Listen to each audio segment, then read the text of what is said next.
Hello, everyone. This is Lisa with Are You My Cousin? And I want to welcome you to another Thursday. It is time for our Facebook Live that we do weekly, although I missed last week. Sorry about that, guys. I was out in Texas moving one of my children out for a new job. So it was a lot of fun, but I'm glad to be back this week, too. So as you can see, I have Mike Tapia sitting next to me, sort of sitting next to me on the screen. He's actually in London and I'm in North Carolina. So that's quite a bit of difference. And Mike, did I say your name right? Is it Tapia? It is Tapia. Thank you, Lisa. Most people say Tapia. So okay. That's important, obviously, to genealogists to get the pronunciation correct. True. But for a genealogist, spelling and pronunciation are completely irrelevant half the time. So. But anyway, so if you are joining me and coming in, if you want to give a thumbs up or something just to let me know, say hello, just to let me know that you guys are seeing this okay. I will know that you are in there and everything's coming through on that. And before we get talking with Mike, I just want to give you a couple heads up on things that are coming up here at Are You My Cousin? So at the end of mid-October, not the end, October 14th, make sure you tune in and we're watching your emails in your inbox because I've got a fun 5-day challenge that we are going to run that week. It's completely free, guys. It's going to be here on the Facebook group, but if you choose not to do it through the Facebook group or you want to do it by email, or if you know somebody who's not on Facebook and would like to do it, there's an email version as well. So just watch your emails that come out on Monday. Watch those leading as we get into October. And go ahead and mark your calendars for October 14th because it's going to be a lot of fun.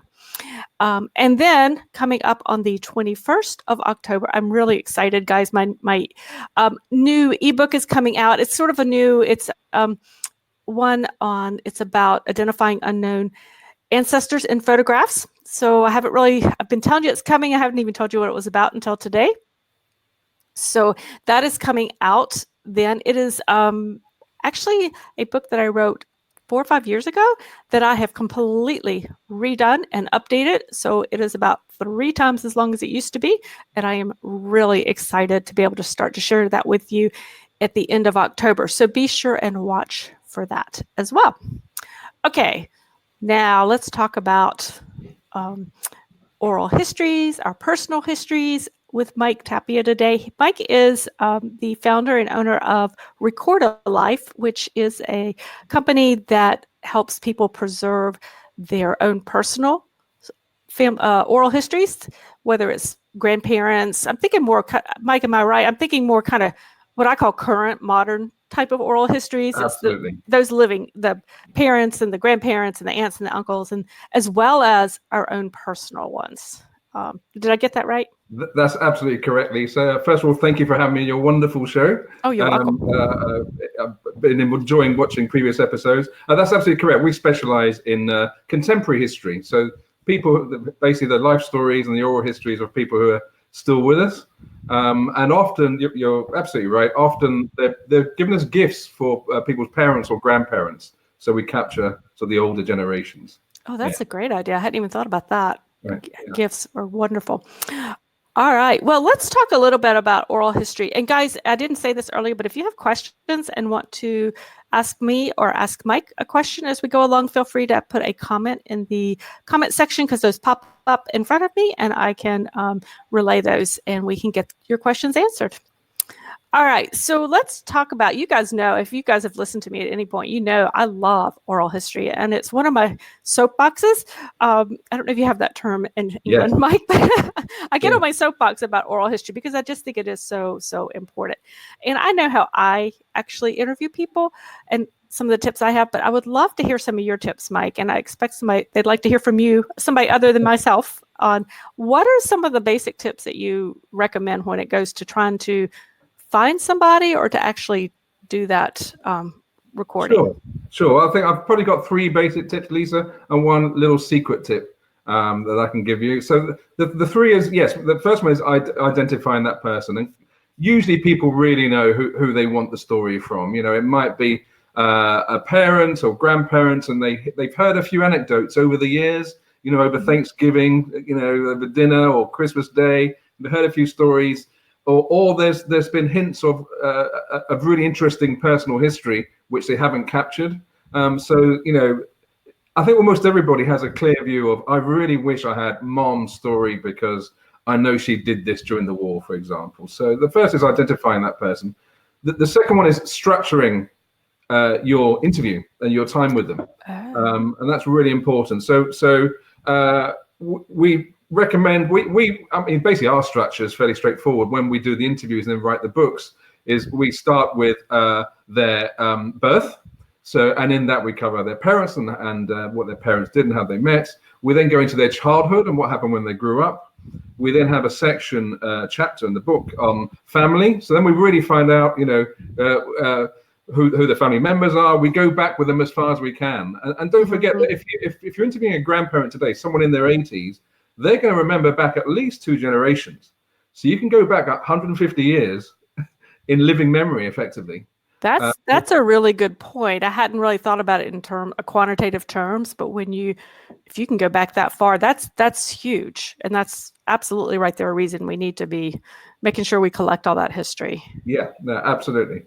And the final sort of basic step is create a timeline of their life. Okay, you might want to give it to them beforehand, before you if you do a formal interview, but just break down from the year they were born. And create a timeline for the major events in their life, because then you're not going to miss anything out.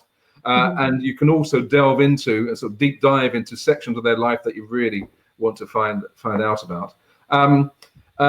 We don't have a strict questionnaire, but we have topics that we'd like to cover within each of those sections. And my little secret tip is silence. So when you ask someone a question, often, I mean, there are people who naturally not particularly talkative, or they might feel it's very personal. Clearly, we're going very deeply into their lives, and we find that people often need time also to recollect memories. They go down a path where you're recollecting that you did this. You remember going to school one day, and there was someone in the playground, and they fell over, and you went to help them. And they broke their arm, whatever it is, and people sort of take time to recollect. And often when you ask someone a question, such as, what was your favorite toy?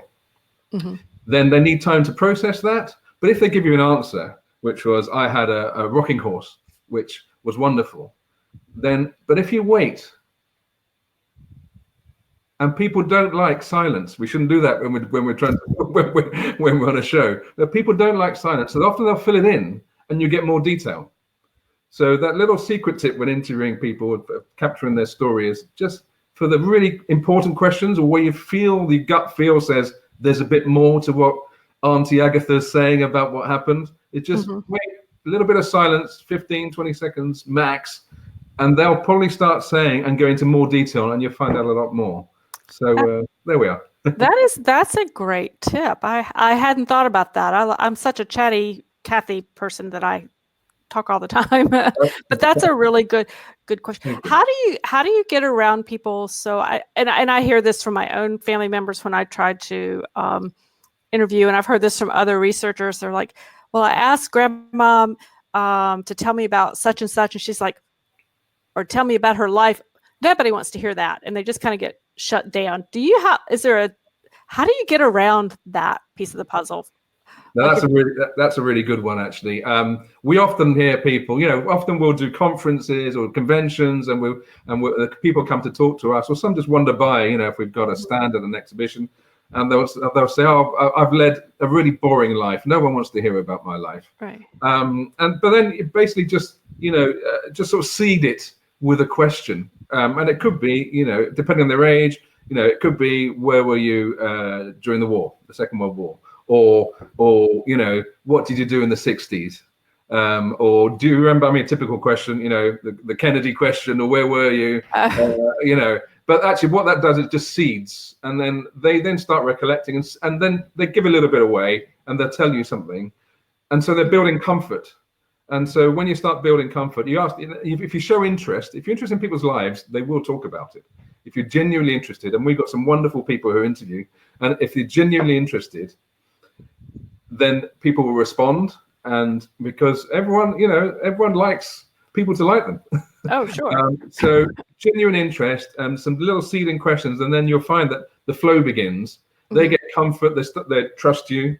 They can see that you actually are doing something that's a good thing, and then it develops from there. That's how we find it, anyway. Oh, that's a good idea. I know in the past when I've gone to visit people, I will take a photograph because I actually have a lot of photographs that I inherited. So I'll take an older photograph, and that a lot of times for me will spark that. That's a very good conversation. Yes. I had one I was visiting. She was been my grandmother's. I don't know. I can't remember all. She was an in-law, but it was kind of a circuitous route. But Right. she was the oldest living relative in my family. She was in a nursing home, and her family's like, yes. I made the contact. She's like, they're like, yes, come talk to her. So I took her a picture, and it was of her husband when he was 5 years old. Oh, right. And that made a huge difference to opening things up, not only with her, but with the younger generation too, because they were like, where in the world did you get this picture? And, all these questions. And so I got a lot of stories. Amazing. That way as well. Yeah, that's a great idea. Just to take something to kick off that recollection and that warmth. Yeah, that's a great idea actually. So I like that. Yeah. Do you have tips for interviewing folks in the family who have memory issues or who have cognitive deficits? I know I hear that from my readers too. They'll say, "Oh, yeah, oral history sounds good, but Aunt Millie's in a nursing home and she's got Alzheimer's or dementia." Yes. But my thinking is those folks are still, absolutely have value to give to you. Can give that oral history. Sometimes it's really distant, but they still have oral history to give you. Absolutely, they still have memory. And we do quite a few people with dementia or Alzheimer's, and often we do visit homes or hospices. Sometimes people have terminal illnesses. And again, it's sort of seeding them, as I say, sort of seeding their memory. We find in particular the best thing with someone with sort of medium to severe memory issues, such as dementia, is actually have someone, a brother or sister, have a sibling with them, ideally, or a close friend or member of the family who can then just prompt them and say, "Do you remember when?" And often that would actually kick things off. So just someone who's been in their lives quite a lot. I can just give them a little prompt and just give them an idea, or just remind them of something. And often, once they're reminded, they're away, and the memory comes flooding back again.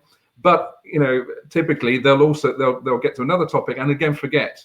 And so again, they might need a little prompt from someone who knows them well. And it could be coming with the photographs, as you suggest. They're saying, well, here's one. 5 years later. What was going on here? And so it is, it's fascinating and obviously, poignant that they struggle to remember. But actually, once there's something that seeds it, then often this will come back. And we did one recently actually, where there was a lady with her sister, with Annie and Ruth, and Annie has dementia, and Ruth was, in the interview. We record the interviews as well for audio, and Annie was sort of going all over the place. She was trying to remember lots of memories at once, and Ruth was very good at just saying, "Hey, do you remember when Dad did this?" Or remember when Mom took us out to that trip, and then she would ask her lots of questions about that trip as well. So just kept on prompting.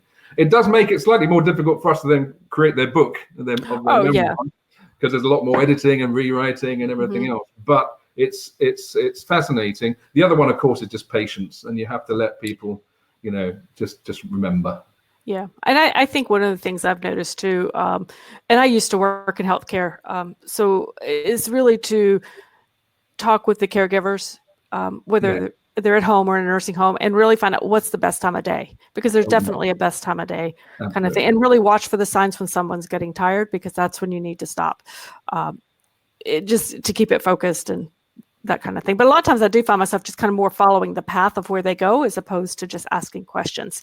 But that's sort of how how I go after it. That's exactly right. That's why we don't have questionnaires, so that you can go through their path. They need a bit of guidance, as I'm sure you know, because they can, they can start talking about, what they plan to, do for their shopping tomorrow. But you have to let people go down the path, because the way the mind works and recollects is that, it keeps sort of getting a bit more. The more you think about something, then the more you can remember about that time. That's true, because in talking with my dad, and I still ask my dad, both my parents, a lot of questions.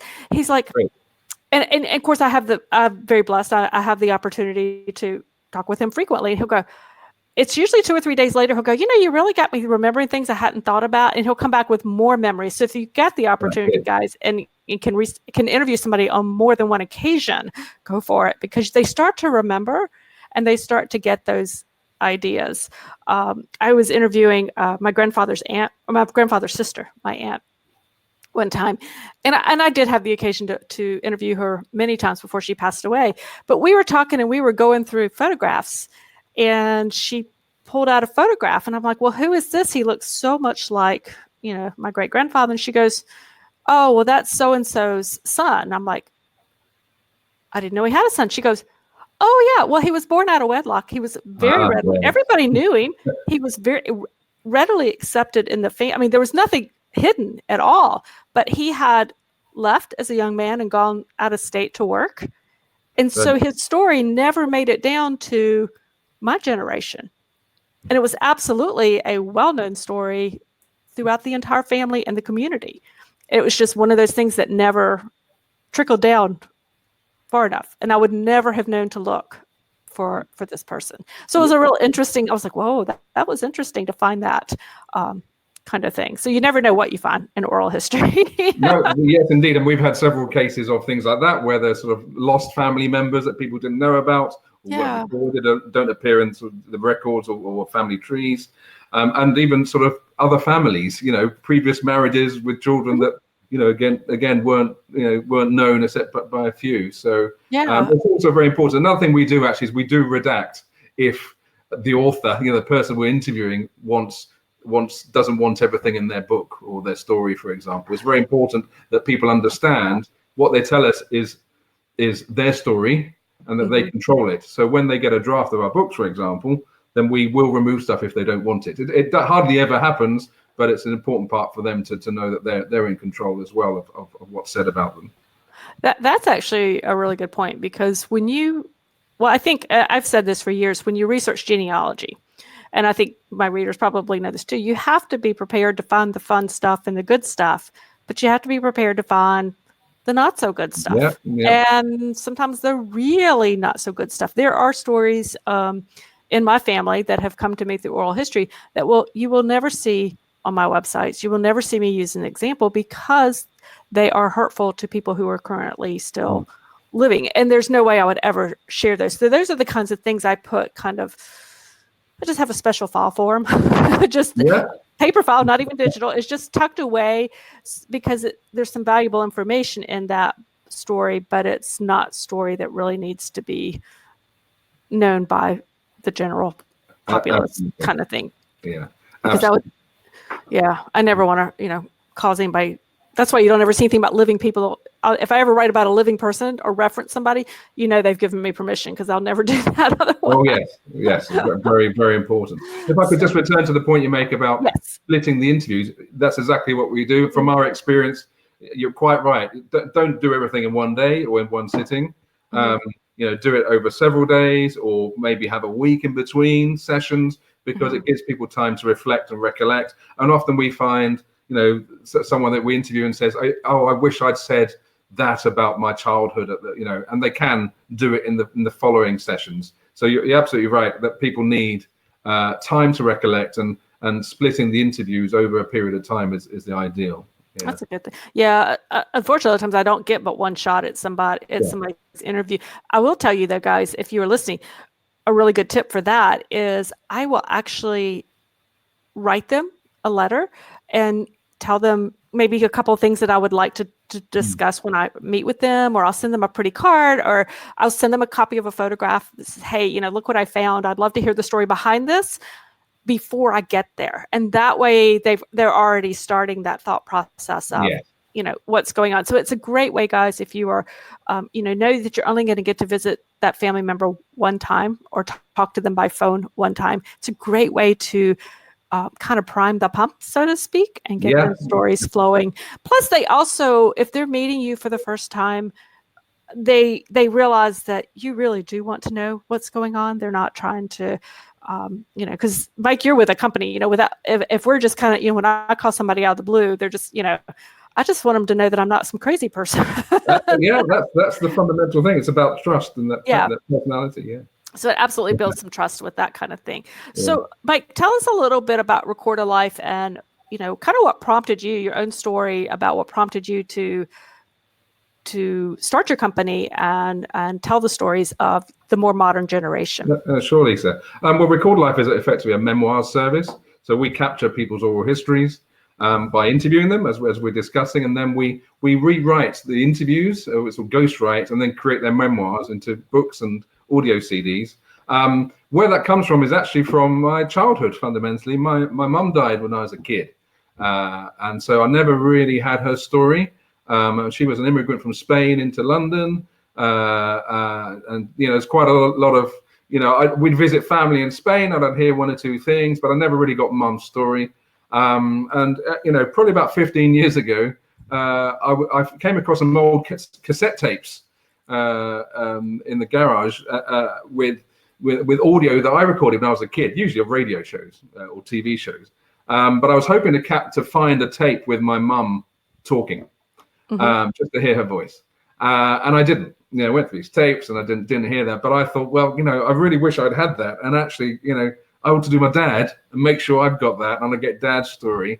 And from that, I also talked to my mum's sisters and recorded them and talking about, trying to get together my mum's life. Then having done those, friends said, "Oh, that's really good, Mike. This is only just for our own family use." Right. And I thought perhaps, maybe as a sort of an idea that I can provide this for more people. I've always been very interested in social history, and how people move, what they do, work. And one of my favorite authors actually is Studs Terkel, a Chicago oral historian. He did a lot on Chicago radio. So Studs Terkel wrote loads of books, oral histories, where he interviewed lots of ordinary people. And he's got some great books about the movements in the 60s, about the world of work, about the Depression. He died about, I think he died about 10 years ago. He was 93, so very famous in Chicago. He's a real sort of character, is my understanding. And I've got all his books, and it was very personal, normal, ordinary people with extraordinary lives, because everyone has an extraordinary, unique life, and we've yet to do a boring a life story. So that sort of developed the idea. About 4 years ago, I started working on it, doing the book designs, trying to design the format, a bit of testing, and we launched 2 years ago as RecordaLife, and we've just captured the stories of some amazing people. We specialize in oral history and contemporary history, so people alive now, understanding their lives, what made them, but also hearing what they can recall about previous generations, about their grandparents, about their great aunts. It's fascinating. So I'm sort of privileged to be able to do this as a job. Because it's, to me, it's just exciting and fascinating hearing what people have done in their lives.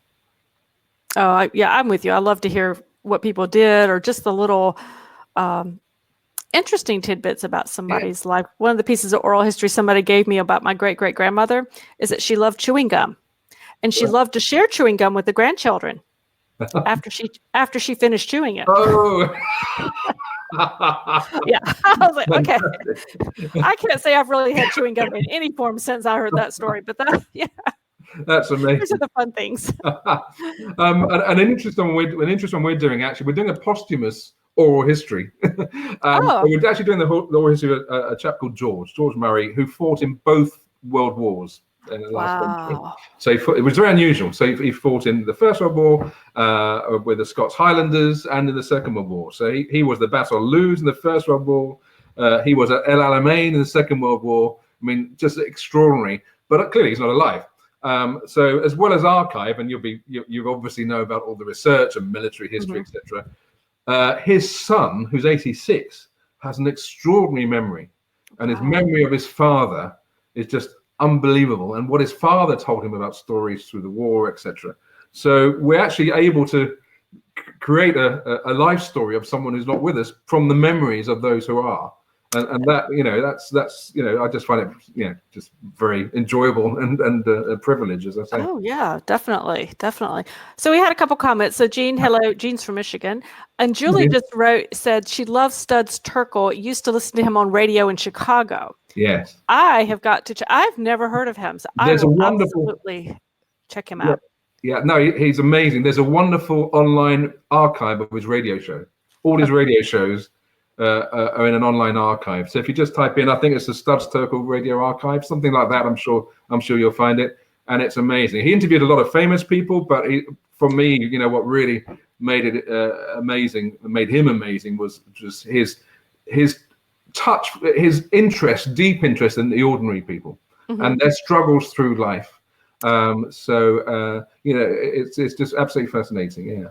Yeah, I'll definitely. And guys, I'll put a link. I'll look that up and put a link in the comments after this is over, so we can, anybody who's interested in hearing that, because I think that's great. Even though, maybe you have an ancestor who lived in a certain time, you might not see their story, but you would see the story of those around them, and you can extrapolate, stuff about your ancestor as well that way. So that's fantastic. Yeah, absolutely. That's context. Context is so important to know that my parent lived at that time and in their town, be it Chicago or wherever, this was happening.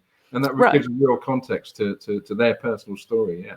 Right. Because context lets us know, gives us insight into why they made the decisions they made.